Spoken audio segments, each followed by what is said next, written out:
सभी लोगों को नमस्ते प्रणाम। मैं आप लोगों का अपना विशाल जोकर और आज एक बार पुनः अपनी माटी की भाषा भोजपुरी में गांव और शहर के वास्तविकताओं को मद्देनजर रखते हुए कुछ लाइनें लिखने का प्रयास किया हूँ। बहुत ही कम शब्दों में दर्शाने का, अपने बातों को व्यक्त करने का प्रयास किया हूँ। जमाना मॉडर्न होता जा रहा है, शहर की खूबियाँ गांव में भी इस समय आ रही हैं, लेकिन वास्तविकता में गांव पहले क्या था, उन चीजों को मैंने कहने का प्रयास किया है।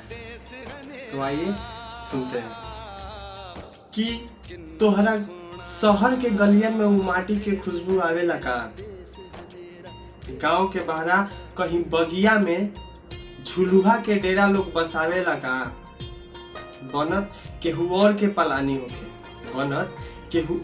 पलानी होके आके मिलजुल सब लोग उठावे लगा।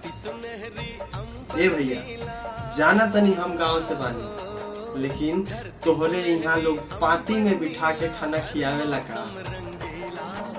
तोहरा यहाँ एसी कूलर के बयार हुई, हमरा यहाँ एगो पीपरे के छाँव बा। तोहरा यहाँ एसी आ कूलर के बयार हुई, हमरा यहाँ एगो पीपरे के छाँव बा। तोहरे यहाँ पिज्जा आ बर्गर से कोनो त्योहार हुई, तोहरे यहाँ पिज्जा आ बर्गर से कोनो त्योहार हुई, हमरे यहाँ दाल और रोटी पर सगरो हुई। कबो बगियन में कोयलर के कूक तो कबो नदिया के तीरे घूम पावे लगा। कबो बगियन में कोयलर के कूक तो कबो नदिया के तीरे घूम पावे लगा। ए भैया, हाँ हो, हम गांव से बानी, पार्टी में बिठा के खाना खियावे लगा।